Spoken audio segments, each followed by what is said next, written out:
planificado y estamos muy orgullosos de ello. Bienvenidos al primer desayuno temático de Synthesis. Bueno, realmente el primer desayuno temático en España, ya hemos hecho otros por fuera de aquí. El objetivo de esta iniciativa no es dar autobombo de todo lo que Synthesis está creciendo y todo lo bien que nos va y la tecnología que tenemos, sino proponer o someter a discusión algunos aspectos dentro de una determinada industria que nosotros consideramos interesantes y siempre desde un prisma orientado a lo que es para nosotros innovación y otras formas de ver las cosas y de innovar en cada una de las industrias en las que participamos. Antes de nada voy a dar las gracias también a la IAB y a Warner News por el apoyo a la hora de lo que es montar el evento y sin más dilación y aunque sea en un par de minutos si quiero no desaprovechar la ocasión para contaros un poco la evolución que hemos tenido estos dos últimos años y en particular en la industria de los contenidos y la televisión. Creo que muchos de los que estáis aquí habéis sufrido el acoso y derribo de Juan Morales y mío mayoritariamente para intentaros convencer principalmente de una idea, y es que para nosotros o nuestro objetivo como empresa de tecnología es ayudaros y convenceros, y creo que poco a poco lo vamos consiguiendo con más o menos resistencia en cada uno de los clientes en los que vamos, de la idea de que no es, o pretendemos haceros entender que no es tan importante cuantificar cuánto habla el consumidor cuando se está enfrentando a un contenido, sino que realmente lo interesante y lo que nosotros nos centramos es ayudaros a entender qué es lo que está diciendo el consumidor cuando está consumiendo un contenido. Y ese qué es lo que está diciendo el consumidor cuando está consumiendo un contenido, nosotros luego lo aplicamos a un montón de ámbitos, desde el punto de vista de marketing, comunicación, desde el punto de vista de doble pantalla, de contenido digital, pero en el fondo todo se resume en eso, en que yo recuerdo muchas reuniones al inicio de montar esta organización en las que me comparaban el trabajo de Synthesis con otras plataformas dedicadas a cuantificar las conversaciones, que de hecho son, por supuesto, perfectamente loables y valiosas, pero que dan otro tipo de valor. Nosotros, además de esa parte cuantitativa, ayudamos a entender lo que dice el consumidor. Y con esta base es con la que convocamos este evento, convocamos 2 mesas redondas para poder discutir con personas muy cualificadas dentro de la industria en cómo ellos utilizan el poder que supone entender al consumidor que está viendo un contenido, ya sea en tiempo real, que muchas veces son acciones que se hacen en tiempo real, o ya sea después de la emisión del contenido. ¿Entendido? Entonces, somos una empresa de tecnología, nos basamos en estudiar principalmente Twitter, y lo que os pido es que todas las dudas, preguntas, sugerencias, cuestiones que se os ocurran, utilicéis el hashtag otra forma de ver televisión y a ver si todos conseguimos darle una amplificación notoria, y utilizaremos esa fuente también para recoger las preguntas o las opiniones más destacadas. Y esto es todo. Os dejo a Juan Morales, que es el responsable de contenidos y entretenimiento de Synthesis. Gracias, Borja. Bueno, efectivamente, muchas gracias por estar aquí hoy. Yo lo primero que quería decir es que, como decía Borja, realmente lo que estamos intentando es investigar, seguir investigando sobre qué impacto y qué, de alguna manera, cómo de útil o de no útil pueden resultar en algún momento los datos que nosotros estamos dando desde las redes sociales, que estamos captando pues, todos de la manera que mejor podemos. Pero en nuestro caso, realmente lo que hoy queremos debatir es si realmente este tipo de información, ya solo hace una semana estaba sentado en una mesa con centros de investigación y era la gran pregunta. Bueno, nosotros investigamos, tenemos muchas herramientas muy tradicionales y que nos sirven de muchas formas. ¿Hasta qué punto estas nuevas herramientas y estos nuevos datos son útiles también y vienen a complementar información importante a la hora de tomar decisiones respecto a lo que es el consumidor? Y hoy, pues, muy concretamente en el ámbito de los contenidos, nos parecía que había que enfocar precisamente ese tipo de pregunta y decir, bueno, muy bien. Y desde el punto de vista de contenidos, ¿hasta qué punto las redes sociales son ya un indicador importante? La verdad es que hemos a modo un poco de arranque, si os parece, de la mesa, que lo que pretendo es que sea muy dialogada, o sea, que mi intención es que os interrumpáis un poco unos a otros y que podáis hacer reflexiones. Están con nosotros hoy, voy a proceder a las presentaciones para que no se me olvide. Tenemos a César González, que hemos puesto para despistar aquí a la extrema derecha de la mesa, a la sexta. Director de contenidos y...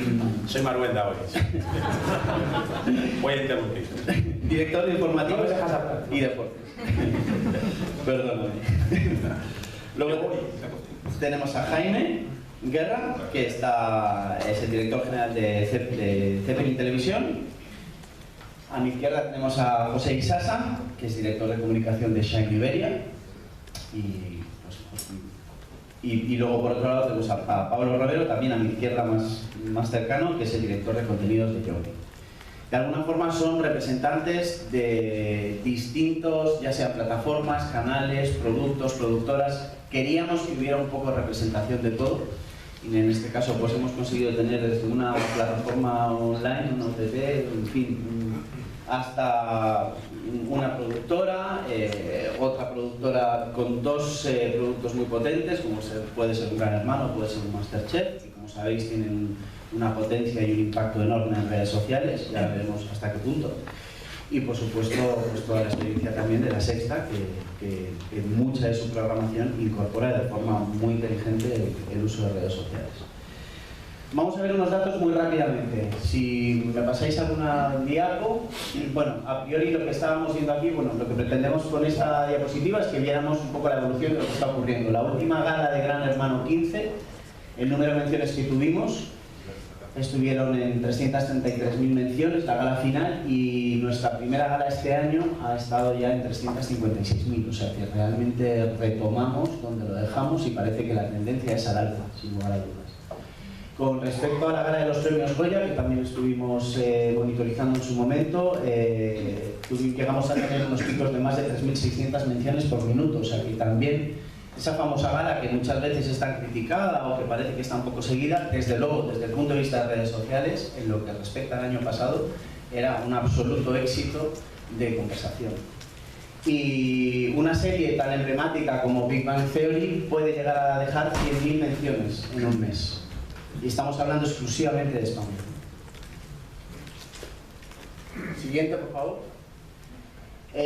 Por hacer referencia a algo mucho más reciente respecto a lo que ha sido el debate de Pablo Iglesias y Albert Rivera en El Objetivo, que ha sido este pasado domingo, pues como os podéis ver, tenían un promedio a la hora del programa en su momento de 360 menciones y saltó a 29.700 menciones, es decir, que fue un programa, como sabéis, muy visto, muy seguido, destacó desde un punto de vista de la audiencia, también de audímetros, podemos hablar de la medición tradicional y sin embargo también en redes sociales eso se ha reflejado de forma muy concreta.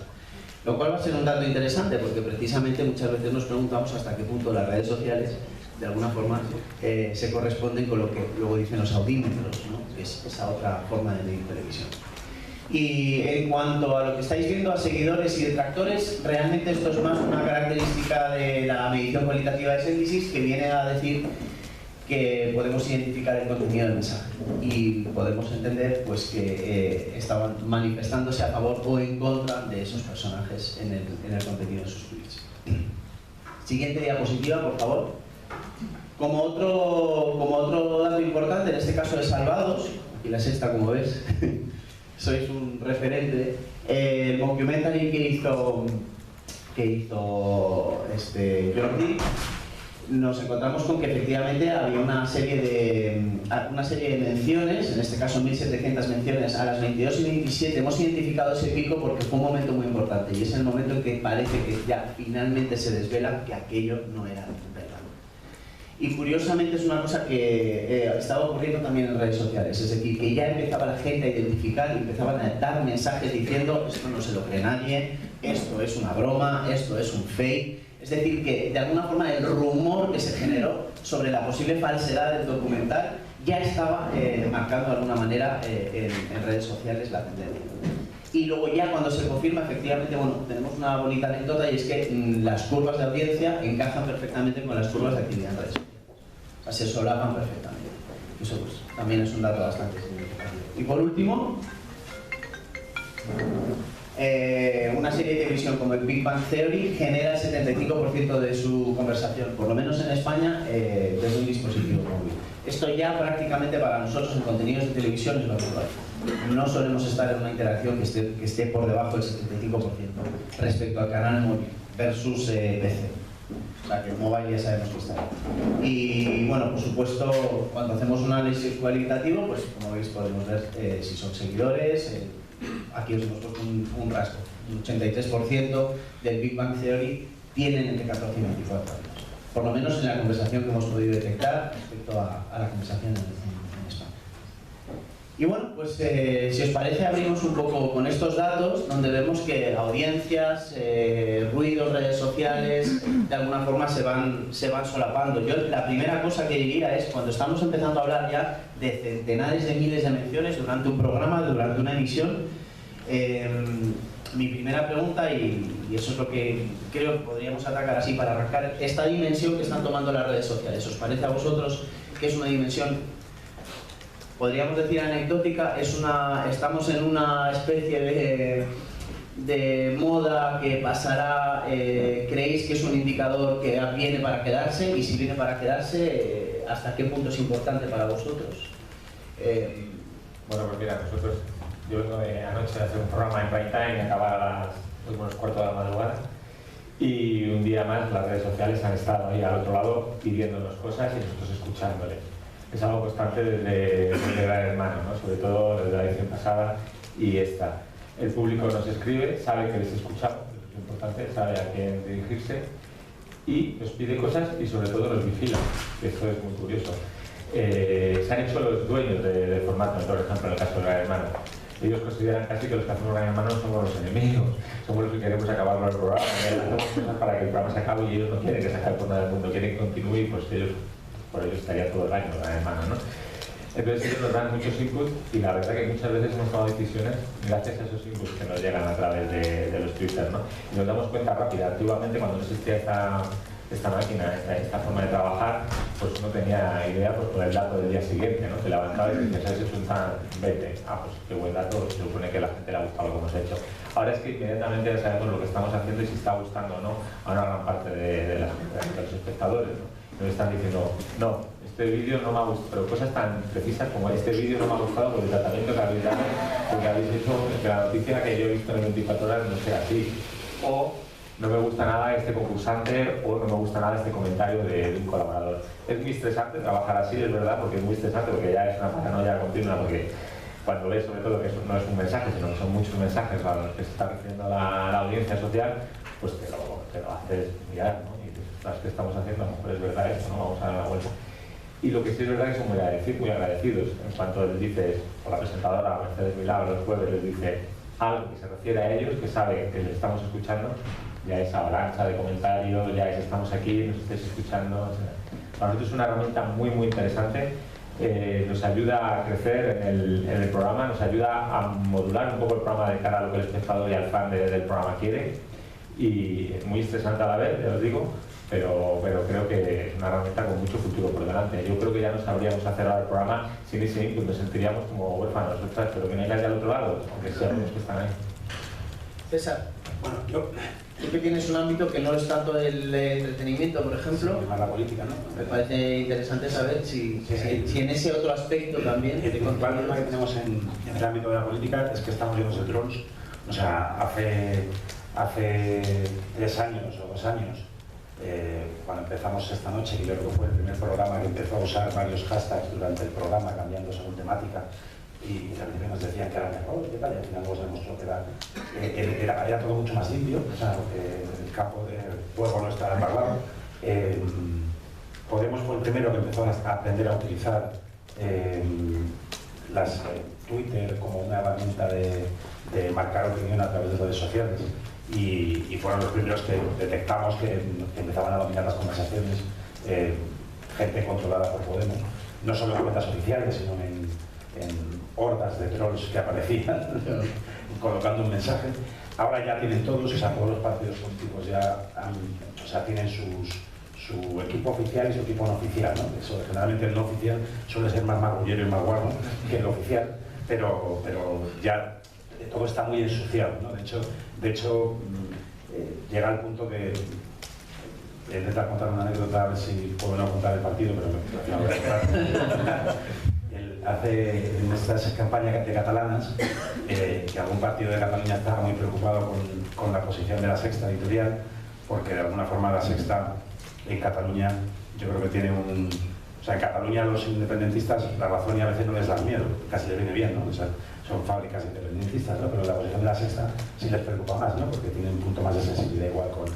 Y de repente, pues a las 9:30 que empezamos esta noche, a las 9:30 que todavía no hay prácticamente tráfico de tweets porque está a punto de empezar, o sea, solo ha habido un cebo informativo, y de repente ya era trending topic, La Sexta manipula. Digo, joder, macho, digo, no hemos ni empezado, llevamos un minuto de programa, ya hemos manipulado, ¿no? Entonces era porque venía el BIO, entrevistábamos al BIO del PP. Y entonces un partido, Junts per Sí, que no voy a nombrar, ya había, y se me ha escapado, ya había organizado una, no, lo hace todos los años, o sea, ya había organizado una campaña en todos sus, para vender que La Sexta manipula porque entrevistaba al BIO, además no lo hemos entrevistado porque no ha querido venir, o sea, ¿no? Entonces ya te habían organizado toda la campaña, ¿no? Hasta el punto que luego hablabas con la gente, con el jefe de prensa y tal, y le decías, oye tío, vaya campaña más justa que hemos organizado, macho, que te vas al origen de los tweets y están todos los tuyos allí. Y dice, sí, pero lo conocía, ¿no? O sea, abiertamente, ¿no? O sea, una cosa. Entonces es verdad que el terreno de juego de Twitter en los programas políticos se ha embargado mucho. Y me hacía gracia porque antes Borja decía, no vale medir la cantidad, ¿no? Y es una realidad, o sea, la cantidad no sirve para nada. Los datos de... O sea, que a mí me dices que esta noche ha tenido 80.000 o 100.000 mensajes, que es lo que suele tener por programa, pues no me dice nada, ¿no? O sea, lo que necesitamos es análisis mucho más cualitativos, y análisis además no solo cualitativos, sino análisis a veces con un conocimiento muy potente del contenido, porque probablemente cuando se habla de un producto o de un servicio está más claro lo que es bueno, lo que es malo.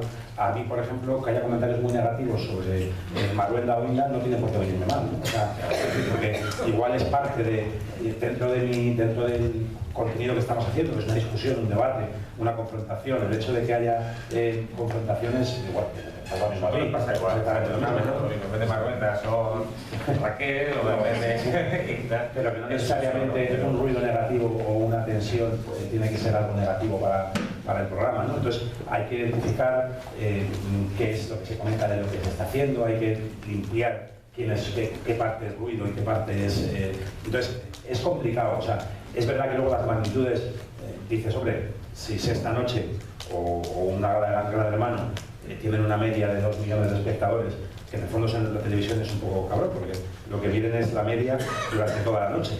Pero si midiéramos la audiencia como en la radio o como en los periódicos, que lo que tendríamos que sumar es cuánta gente ha conectado una vez con Gran Hermano. Son millones. Son probablemente pues, unos 12-13 millones de españoles, o cuánta gente ha conectado con La Sexta noche.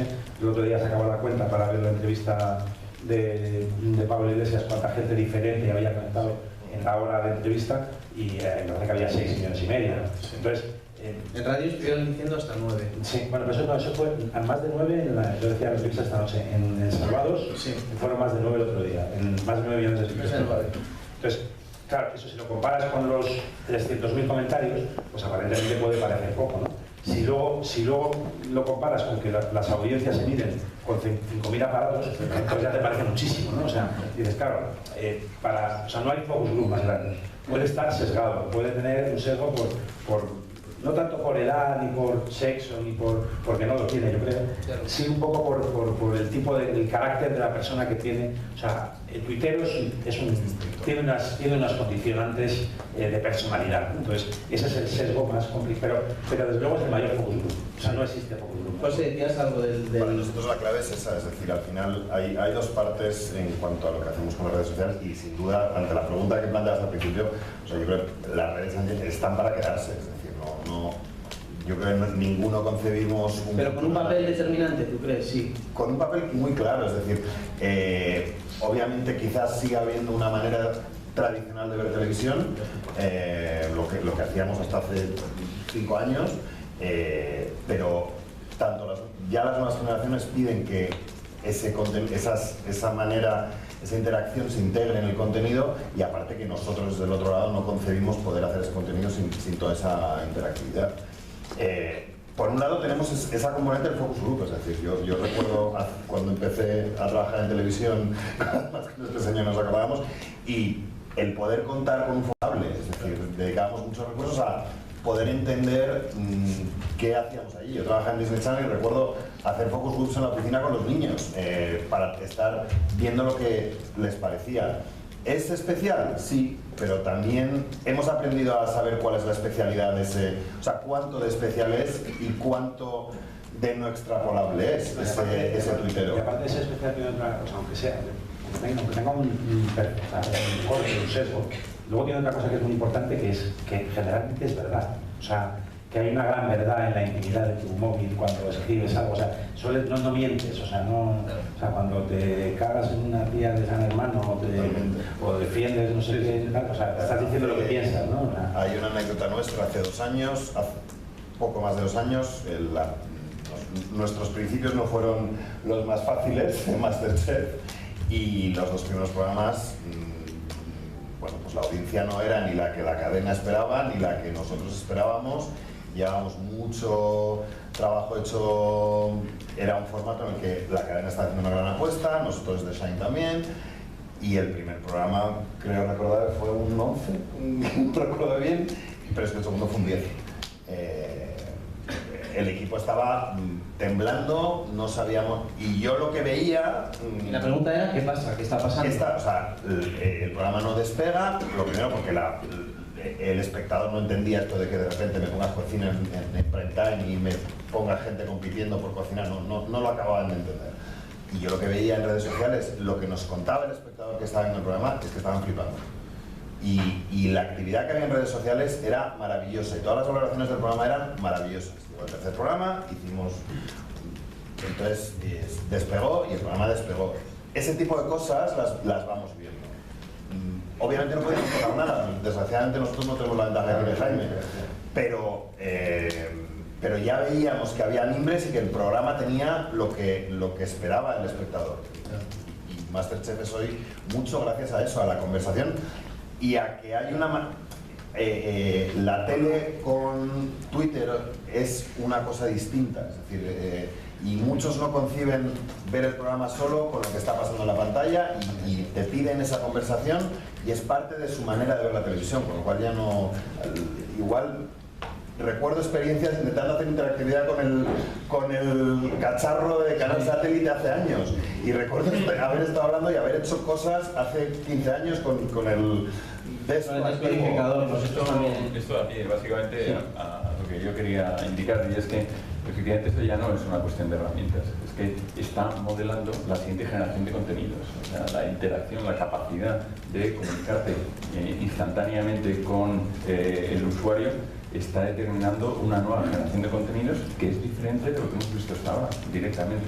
O sea, yo creo que los formatos de televisión se escriben más o menos en páginas de 5 años en 5 años, y lo que estamos viendo es que la última generación de contenidos, bien sea por la interacción que están provocando las redes sociales, o bien sea literalmente por la creación de contenidos cortos, por la creación de una nueva generación de contenidos que está aquí y está absolutamente identificada con todo esto, ¿no?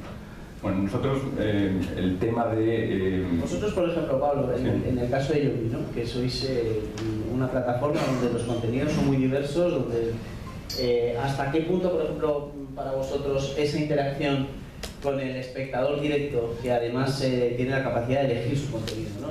Y de qué quiere ver, cuándo lo quiere ver, y de qué manera y en qué dispositivo?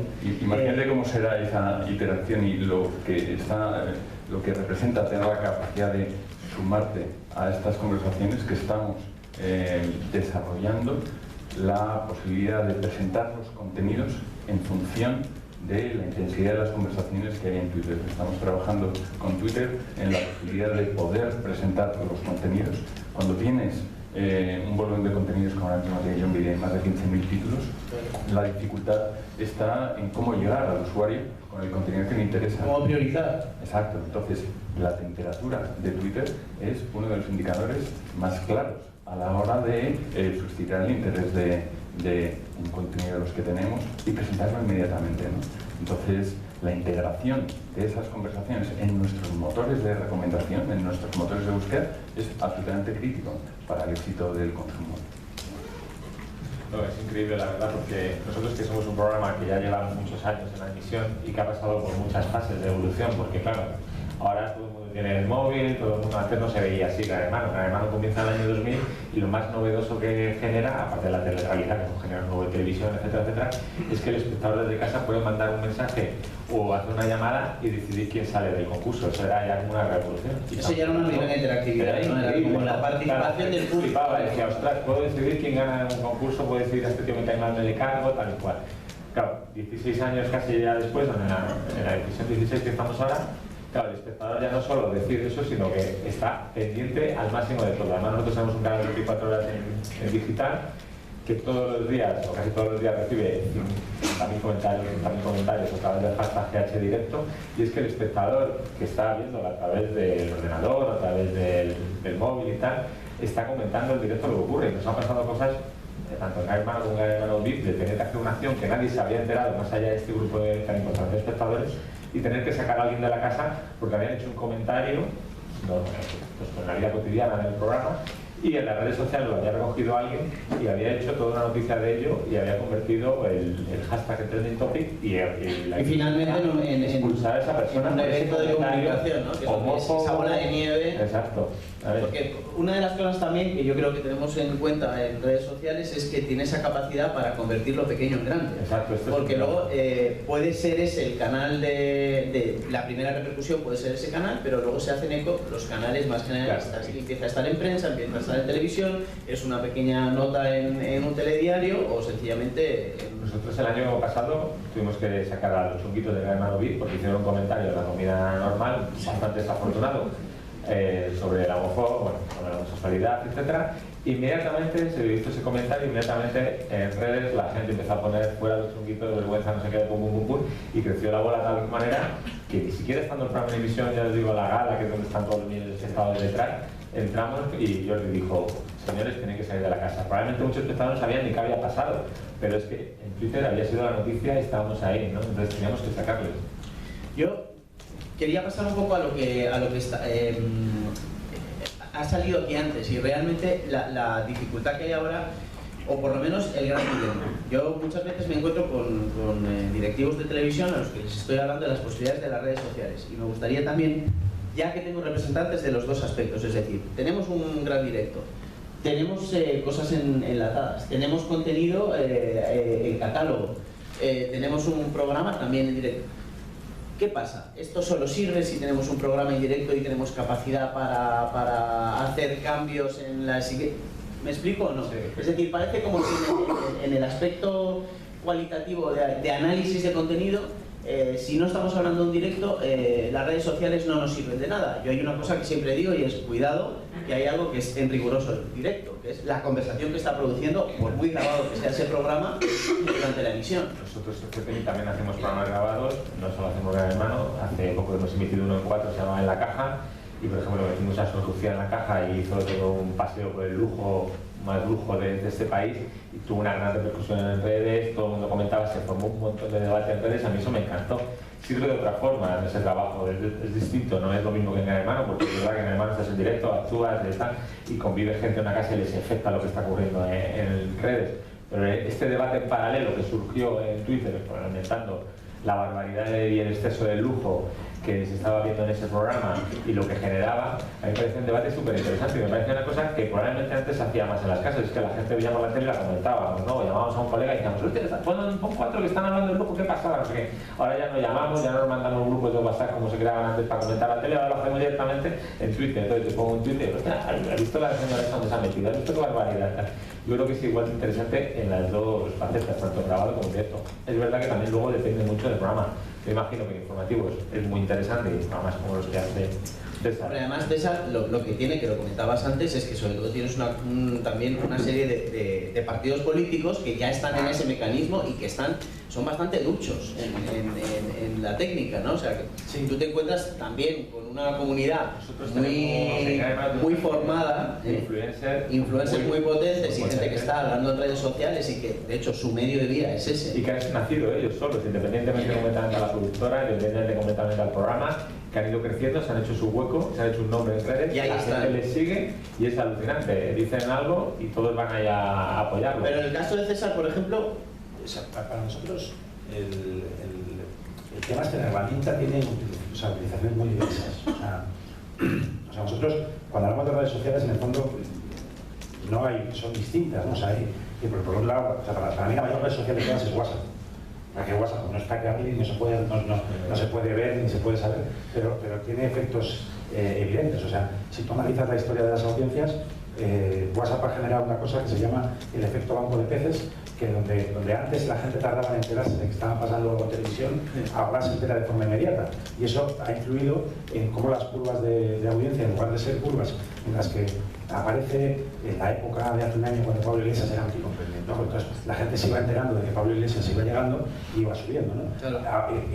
Con el fenómeno de la aparición de WhatsApp, que es la más transversal de todos, se provocan fenómenos de que sube, parece, porque al final todos, o sea, tenemos el WhatsApp del equipo de fútbol, el WhatsApp de los colegas del curro, el WhatsApp, incluso el WhatsApp, esos WhatsApps infernales de la familia, que antes solo hablabas con tu tío en Navidad y ahora tienes que hablar con él constantemente porque en el grupo de tus tíos y tú. Entonces al final hay tal cantidad de grupos que... No, la llegada de los arranques es más inmediata. Claro, entonces que eso ha afectado directamente al comportamiento del consumo de televisión ante eventos de gran llamada, ¿no? O sea, y ha provocado que cuando tienes situaciones, o cuando ocurren situaciones espectaculares en un programa o pasan cosas en la actualidad que son hiperllamativas, ha provocado paredes de subida de curva que antes eran montañas, pero nunca paredes, ¿no? Por otro lado, hay otra red social que hablamos menos de ella, pero para mí es importantísimo, que es Facebook. O sea, para mí Facebook sigue siendo la red social que más prescripción te consigue. O sea, que más tráfico puede generar a tu página o que más tráfico puede generar a la promoción de tu Pero eso programa. es posible que sea precisamente por la naturaleza del contenido. Es decir, que a lo mejor, si en este caso estamos hablando de un ámbito de la política, es posible que Facebook, que tiene a lo mejor esa cosa más reposada, nos esté solucionando mejor. Sobre todo yo creo que al final Twitter es una ráfaga de metralleta descontrolada, disparada en todas las direcciones, y Facebook es más un francotirador, ¿no? Entonces, porque al final, a través de los perfiles, de nuestros perfiles, nuestras cuentas oficiales, y tú cuando promocionas, tú apareces automáticamente en el muro de la gente que te ha marcado que te gusta, ¿no? Y es un muro mucho más relajado. O sea, es un muro, no es el timeline psicótico que, o sea, que Cegana Pastor tiene 1,5 millones de seguidores en Twitter. Ella pone un tweet, pero ese 1,5 millones de seguidores es muy improbable que se apunten en ese momento a ver su timeline, ¿no? Entonces, la capacidad de impacto es una ventana constante en movimiento, ¿no? O sea, tu Facebook seguramente es una foto mucho más fija que va moviéndose con mucha más lentitud. Entonces, Facebook tiene una capacidad de promoción y de impacto, incluso eso es un dato que se ve en la generación de tráfico. O sea, las páginas te generan más tráfico o te llega más tráfico a través de Facebook que a través de Twitter. Pablo. Y ahora me faltaba Twitter, pero luego sigo. No, es que esto que estamos comentando me parece que viene a explicar muy bien. Cojamos el caso de las series, porque creo que las redes sociales lo que están haciendo es complementando estos valles de tiempo en el entretenimiento. Básicamente, lo que hacemos, los que estamos en televisión, en la industria del entretenimiento, es proponer conversaciones, proponer temas para que todos fantaseemos, lloremos, nos divirtamos. Y es decir, que la producción de una nueva serie genera un nuevo tema de conversación. Y lo que quería decir es que la gran dificultad que tiene para los creadores de estas emociones es la interrupción de los espacios. O sea, básicamente en el cine tú tenías un one shot y punto, ahí lo habías dejado, ¿no?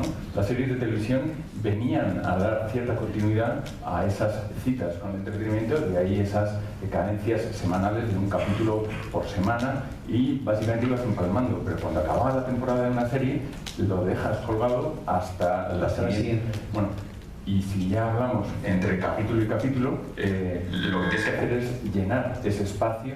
Entonces, lo que las redes sociales están haciendo es perpetuar esa conversación que está propuesta por un gran operador de entretenimiento, ¿no? Y yo creo que ese es el rol que tiene. Además, evidentemente, que le da la oportunidad... La continuidad en la presencia, ¿no?, de la serie, más allá de solamente cuando se está viendo, disfrutando, emitiendo. Y eso es una excelente noticia para los promotores del entretenimiento, para los promotores de esa iniciativa, porque es la gran dificultad que teníamos, que la gente se olvidara de nosotros, que la gente se olvidara de la existencia de Juego de Tronos cuando solo presentan de año en año esa, que hacen las redes sociales. Y ahí la combinación de lo que tú estás diciendo, sea Twitter, sea Facebook, es con comportamientos completamente diferentes. Unos son más acumulativos, otros son más impulsivos.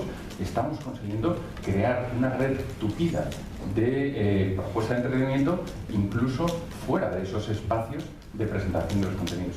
Y ese es el truco, eso funciona muy bien. Un segundo factor que para mí, que es el que en el que Twitter sí que es absolutamente líder y que es básico. Nosotros siempre cuando nos imaginamos la sexta, cuando empezamos a trabajar en la sexta, siempre nos jugábamos un poco la idea de pensar que al final una tele es como un bar. Entonces es un bar en el que tú tienes un tipo de música, en el que toman café los políticos importantes. No, pero yo pensaba en el ciudadano. No, entonces tienes un bar que tienes un tipo de bebidas, o tienes cervezas de importación, pones música pop, o es un bar más. Tú tienes un bar, ¿no? Entonces en tu bar pasan cosas que es las tapas que sacas, la cerveza que pones. Entonces lo que Twitter te da es una crítica sobre qué estás haciendo en el bar. O sea, por ejemplo, te pongo un ejemplo. De repente estás en sexta noche, ¿no? Y te has comido la cabeza para hacer una mesa en la que esté equilibrada, para que nadie se mosquee, que esté el de Podemos, que esté el de no sé qué, que esté tal, no sé cuántos. La has cuadrado, tienes la mesa política hecha y te encuentras 6 twitters diciéndote ni una tía en la mesa. O sea, todos tíos. Vaya mierda. Esto es de la sexta, que van de progres, y luego mira, todo tíos allí y tal. Y entonces dices, joder, hostia, es verdad, ¿no? O sea, se me ha pasado. No nos hemos dado cuenta de que no hemos puesto ni una mujer, que puede ser complicado porque... No, aquí pasa igual. Aquí lo mismo. En la siguiente mesa tenemos a Patricia y ayer hablábamos de eso. Digo, sí, pero díselo a Twitter tú eso. Una no sirve. Somos la mitad. Ni una tía aquí, o sea, lo mismo. Pues en Canadá pasa igual, hacemos un casting, vemos miles de personas en España y al final siempre hay algo que se te ha quedado ahí. Todas las rubias, dice, rubias solo hay dos, pues para despertar son todas las rubias.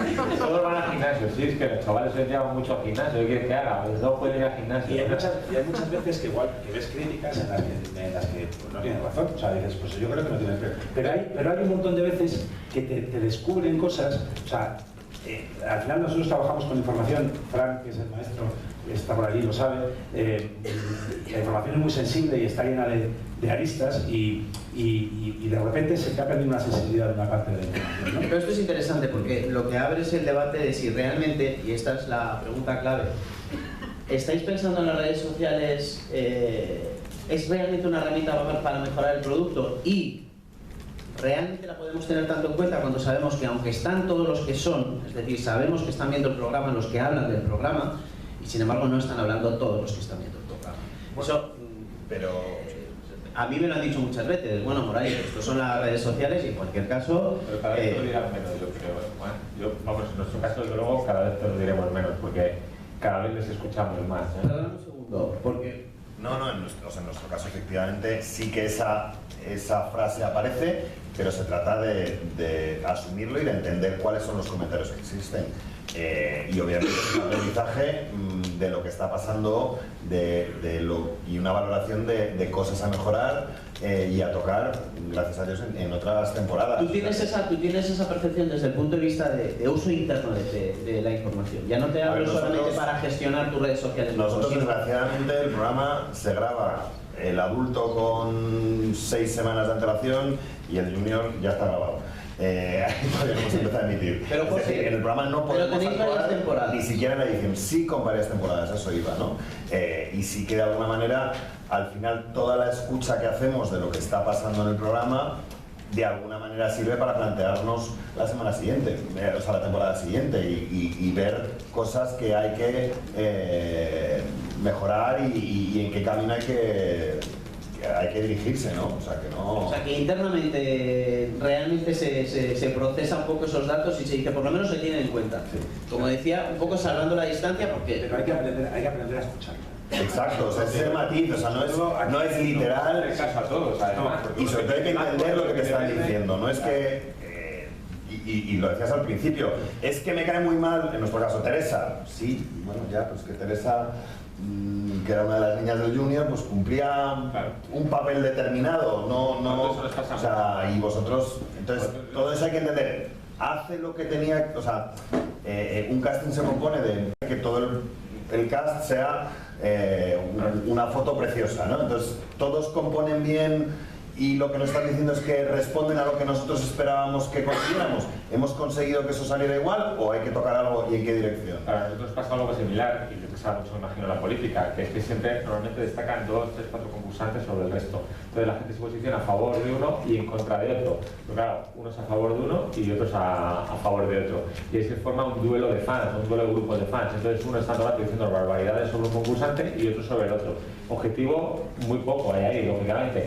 Y luego, claro, eso tienes que valorarlo, es lo que dicen. No puedes decir, este señor es tal, no. Tú te estás diciendo este grupo, el otro grupo te está diciendo lo otro.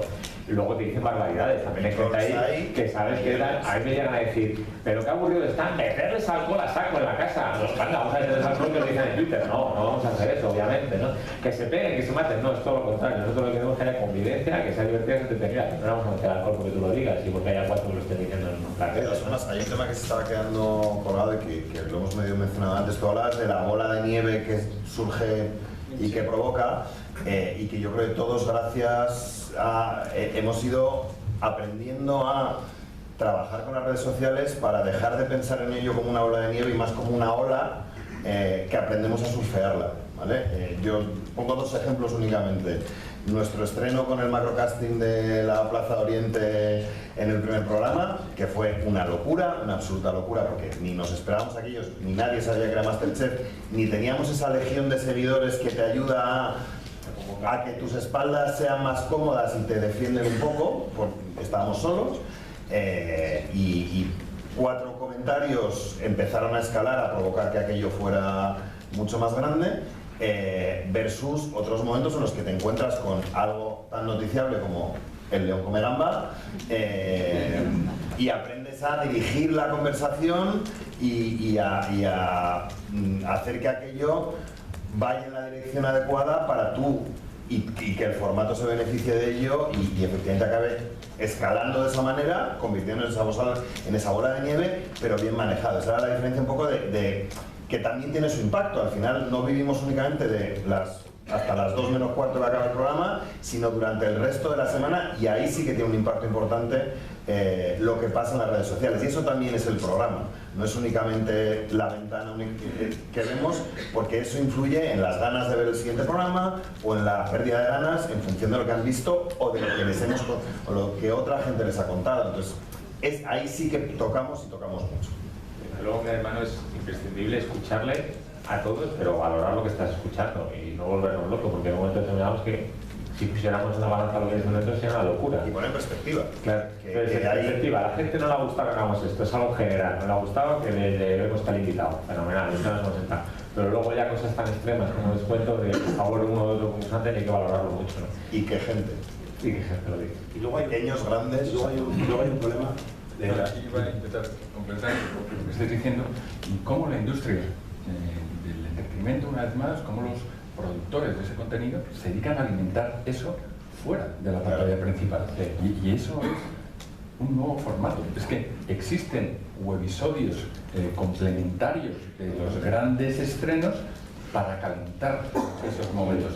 Existe la capacidad de pedirle a tus talents que tuiteen en los intermedios de las series para que participen. Entonces, lo que hay es una industria audiovisual, insisto, probablemente me ponga este lado industrial, pero como distribuidor de contenidos lo estamos observando, dispuestos a atacar a esas comunidades con múltiples formatos complementarios entre ellos y administrando muy bien los tiempos y los canales de distribución. De ahí el fenómeno este llamado de los multichannel networks. Es decir, es que las productoras se están convirtiendo en especialistas de generación de contenidos de múltiples formatos para precisamente alimentar esos tiempos. Nosotros tenemos una multichannel network de Google Studios y la verdad que también se creó por eso, porque también nosotros somos generadores de contenido y queremos generar contenido más allá del canal que lo emita. Y nos dimos cuenta que había otros canales más allá de los convencionales, de los digitales, donde había mucha gente que reclamaba un contenido muy similar al que hacíamos. Y eso está Hicimos Club Reality, hicimos secciones vinculadas a Gran Hermano con los chicos de Gran Hermano, porque era como una segunda oportunidad para esos fans que cuando acababa la edición se quedaban colgados con ganas de saber más de ellos, ¿no? Y ha sido un éxito. La multichannel está siendo un éxito. Nos quedan nada, unos pocos minutos porque queríamos dar paso también a las preguntas que pudiéramos tener tanto en Miguel. No solamente hay preguntas del público, sino que a lo mejor también podríamos plantear alguna pregunta. No sé si nos han entrado por Twitter alguna pregunta, pero vamos, empezamos por la sala, si os parece, y ahí tienes tu micro. ¿Qué tal? Buenos días. Solo una pregunta. ¿Qué valor le des a la utilización de las apps a la hora de emitir los programas? Lo digo sobre todo porque Masterchef lo que sí que tiene es una app que tiene mucho éxito. En cambio, en redes sociales pues tiene la pena que no puede emitir en directo y ver un poco el resto como... ¿Qué opináis? Bueno, para nosotros la app es, o sea, tenemos una aplicación, son dos herramientas totalmente complementarias en las cuales pasan cosas, aunque parecidas, distintas. La aplicación es una herramienta, y sobre todo porque tienen usuarios distintos, la aplicación es una herramienta con contenido, con valor añadido, en la cual esta conversación de Twitter también la hemos integrado para que estén ahí mismo participando de esa conversación, y que aparte tiene un montón de herramientas para, como decía Pablo exactamente, que Masterchef siga con esos usuarios, fans, espectadores durante toda la semana, porque tiene las recetas, porque tiene herramientas para ayudarte a cocinar, porque tiene mucho más de lo que es la simple ventana del programa, es una segunda pantalla del programa. Y Twitter en sí funciona para los que no quieren utilizar la herramienta, pero no dejan de estar integradas las dos. ¿Son tribus distintas? ¿Consideras eso? O sea, el tipo que tienes metido no lo tienes en el canal de Twitter. No son excluyentes, pero sí son en general distintas. Sí, pero nosotros en Gran Hermano tenemos una aplicación que la verdad que funciona muy bien, tenemos más de 1 millón de descargas, trabajó muchísima gente y la actualizan esta nueva edición. Aparte de poder ver el canal 24 horas en ella, pues como dices, pues se tienen un montón de vídeos que se quedan grabados, de adelantos del programa, etcétera, de información de los concursantes. Y luego lo que mejor nos funciona en la aplicación es cuando lanzamos preguntas al espectador que puede contestar a través de ella. Preguntas que hacemos en la gala, pues de repente tienen 100.000 respuestas, ¿no? Y cosas ya increíbles que funcionan de forma éxito total, es cuando es algo que puede ser vinculante con una acción en la casa. Por ejemplo, decimos, ¿queréis que este concursante pueda ser nominado o pueda ser inmune? Pues esto ya es una locura de gente votando, quiero que sea inmune, quiero que sea nominado, lo que decidan, ¿no? Y funcionan de forma, no es excluyente, lo que están ahí también, pero bueno, te da otras opciones distintas a las de Twitter. César, ¿vosotros tenéis algún tipo de app? Sí, tenemos, o sea, bueno, en A3 Media hicieron A3 Player. Yo creo que ahí la sensación que yo tengo, y sin ser ningún experto, es que al final todo el desarrollo que está suponiendo responsive en el desarrollo de las páginas web, al final el app más importante de todas va a ser el navegador. O sea, el navegador dentro del móvil, ¿no? Que va a ser el que mejor ordene todas las apps, porque al final las propias páginas, al adaptarse al contenido de movilidad, se van a convertir en auténticas apps, ¿no? Y que ya a veces no hay tanta diferencia entre hacerte un enlace directo a una pantalla de inicio a una web responsive, que te está generando un montón de, aunque sigue estando, sigue siendo una dinámica de acudir al Play Store o acudir a la Play Store a descargar una app, ¿no? Creo que cada vez el trabajo desde la movilidad y el navegador nos lleva hacia esos contenidos, ¿no? Pero bueno, esto lo iremos viendo. Curiosamente tiene bastante que ver con lo que decías tú, Pablo, ¿no? Que parece que las apps también lo que hacen es prolongar la presencia del programa en esos valles, ¿no? Es decir, acaba la emisión, pero tienes forma de ver no solamente lo que te has perdido, sino más cosas, contenido adicional. ¿Alguna pregunta más tenemos? ¿Sí? Hola, buenos días. Esto es una pregunta para César. ¿Me podrías decir, por favor, cómo hacéis para discernir dentro de esa metralleta de información que os llega en el timeline de Twitter en directo los contenidos que realmente o las opiniones que aportan valor del resto del ruido? ¿Qué técnicas utilizáis? ¿Algún tipo de estrategia, algún tipo de herramienta? En fin. ¿O es simplemente, digamos, una monitorización visual y a partir de ahí salir conclusiones? Gracias. Pues mira, ahí hay primero una sofisticadísima técnica, que es la de que vamos viendo lo que dice la gente. Además es jodido porque vas viéndolo tú en directo, ¿no? Y porque es lo que te afecta al programa en directo y ahí en el equipo tenemos un equipo de narración que se dedica exclusivamente a eso, o sea, que se dedica exclusivamente durante los programas, especialmente esta noche, que es el más 5 horas y media de directo generando 100.000 mensajes, que nos avisa de muchas cosas, pero también en los informativos, en Más Vale Tarde, también tenemos gente que la ponemos atenta para ver qué está pasando, porque muchas veces te dan cosas hasta corriges falta de ortografía de los rótulos. O sea, fíjate, para que te hagas una idea de repente, hostia, estamos poniendo esto, porque nos lo ha dicho un tuitero, ¿no? O porque realmente... Eso les encanta, que te tienen un error, les encanta. Yo me he dado cuenta que lo he cagado. Esto ocurre, ¿no? Incluso hasta para un tema de información, porque es Twitter muchas veces te adelanta información que no ha llegado en un teletipo, ¿no? Que se ha publicado en un digital, ¿no? Entonces, por un lado hay una parte en el momento que es muy manual, ¿no? Por otro lado tenemos herramientas... César, perdóname, que tenemos que ser breves en las respuestas para que tengamos más... Y por otro lado tenemos herramientas profesionales a posteriori que nos analizan, pero hay muchas de cantidad y pocas de calidad. Seguramente lo que está trabajando esta empresa es en la que nos está empezando a enseñar cosas que realmente aportan valor. Vamos a intentar contestar con cuántos caracteres solamente. Eso es, vamos a tratar de llevar los caracteres. Teníamos una pregunta más ahí detrás. Eso va a cambiar. Una pregunta. En términos de recursos humanos, ¿qué gente tenéis o cómo tenéis organizada Pues mira, nosotros... el sistema de dar respuesta a todo esto? Porque esto hay que decidirlo. Yo solo te diré que cuando empezó Alemán no había nadie dedicado a esto. Sí, entonces no sabíamos que había que dedicarle a esto un grupo de personas humanas. Creo que a partir de la edición 6 contratamos una persona para que estudiara a ver qué pasaba, que hicieron tal. Estuvo una persona ahí como haciendo cosas ahí que parecía que no sabíamos lo que hacía. Y ahora de repente ya hay una tropa de gente que probablemente hay casi tantos como creativos pensando en las pruebas de alemán. Pero ahora sí que estaremos hablando, no sé, 6, 8 personas, depende de los días de trabajo. Tanto luego aparte de la gente de la cadena y tal. Perdona, ¿qué son qué? ¿Son especialistas en redes? Pues ¿Son expertos en comunicación audiovisual? ¿Qué tipo de perfil? Pues sí, realmente está la figura de Community Manager, que luego va a hablar aquí después de esta conversación. Y luego hay un equipo de periodistas, redactores, gente experta en redes sociales, etcétera. Gente que sabe más o menos y conoce a cómo moverse en este territorio. Y gente que está aprendiendo también, como yo creo que estamos aprendiendo mucho. Es una pregunta interesante porque, perdona, que quiero pasar muy rápidamente la respuesta, pero decirnos más o menos cómo estáis dimensionados. Yo lo que diría es creciente, da igual el número, creciente y sobre todo estructuralmente fundamental en los equipos de trabajo.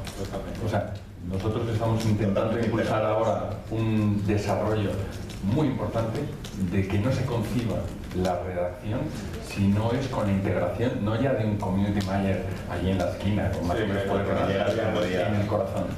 O sea, o se plantea esto de otra manera, o probablemente perdamos ese contacto. Estamos hablando de una cosa muy estructural. Pues no, para nosotros de Shine, desde los inicios de Shine, siempre entendimos que en todos los formatos que hacemos, la actividad en redes sociales está en el corazón del programa y estamos en la propia grabación, y porque al final es todo parte de lo que luego vamos a querer enseñarle en la emisión al espectador. Entonces sí que eso es trascendental. No sé, Miguel, ¿qué hacemos? ¿Cogemos una última pregunta? Vale, vamos a tener la última pregunta. Buenos días, Rafa de Costa de Cruceros. La pregunta es de cara al murciélago. Vosotros todo esto que estáis contando, que esto es muy bueno, muy novedosas, al final hay que monetizarlo de alguna forma, para la audiencia y para que haya más anunciantes, ¿no? Entonces, picos de audiencia o de actividad en redes sociales, ¿por qué no monetizáis eso con los anunciantes de forma que se pueda pagar más dinero por esta red? Eso lo pregunto yo muchas Eso es veces. estupenda pregunta. De hecho, muchas Pero es que luego nosotros tenemos ese trabajo, buscamos muchas veces a través de las agencias de medios, los departamentos comerciales buscan y además es que conoces el target que está ahí al otro lado de esa comunicación. Sabes que es un target muy, en el caso del hermano, pues gente muy joven, que sigue mucho las tendencias, que trata de llevar lo que se lleva ahora, de escuchar lo que se escucha, o sea que sabes a quién te estás dirigiendo. Entonces, bueno, incluso podríamos hacer acciones específicas lanzándolas en Twitter a través de un comercial, ¿no? Pero yo creo que todavía, perdona que diga esto, las marcas son muy conservadoras.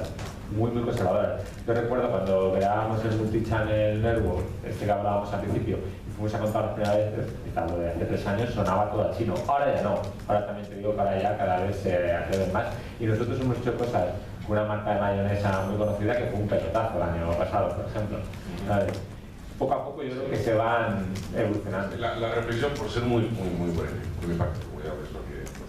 Pero yo he preguntado en las cadenas grandes con las que trabajamos, a mí no me importa no estar posicionado en primera o en última posición, estar en medios, te convences y me das datos de que quien está en medio es porque ha decidido quedarse sentado en el sofá viendo todo. El intermedio hay mucho más porcentaje de multipantalla, es gente que está con un iPad o un móvil en la mano. Tú me dices que entran en mi página web mucho más los que están en medio que los que están posicionados, y yo no tengo ningún problema en estar en medio. Pero esa información creo que hoy por hoy todavía no la tenéis. Nosotros hemos hecho Las reflexiones desde la oficina todos los días, estamos aquí 3 de Costa, medimos lo de siempre, los GRPs con básica.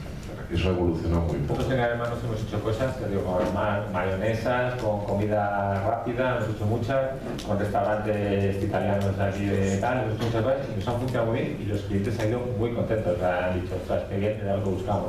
Pero yo creo que también nos falta... Sí. Nosotros, quizás y tenemos la particularidad de que Televisión Española, a través de la emisión, no podemos hacer esa inversión, pero sí que la aplicación nos permite hacer esas cosas, tanto a la cadena como a nosotros, y la aplicación es el vehículo en el cual poder desarrollarse actividades comerciales que no pueden estar presentes en el programa, pero que sí que la aplicación permite hacer actividades comerciales. Entonces, en ese sentido, y en Twitter también estamos desarrollando cosas con ellos para permitir a los anunciantes poder apropiarse de la conversación que estamos haciendo, para poder presentar al espectador cortes del programa y cosas que tanto el marco de actuación de la corporación permite y que podemos hacer para compartirlo. Desde luego tiene mucho sentido porque hay que poner en valor esto de lo que estamos hablando. Esa comunidad que se reúne alrededor de un contenido, que se congrega alrededor de un contenido y que parece que a día de hoy todavía no le estamos sacando partido. Esa es una de las luchas, de hecho, que tenemos nosotros también desde el punto de vista de empresa.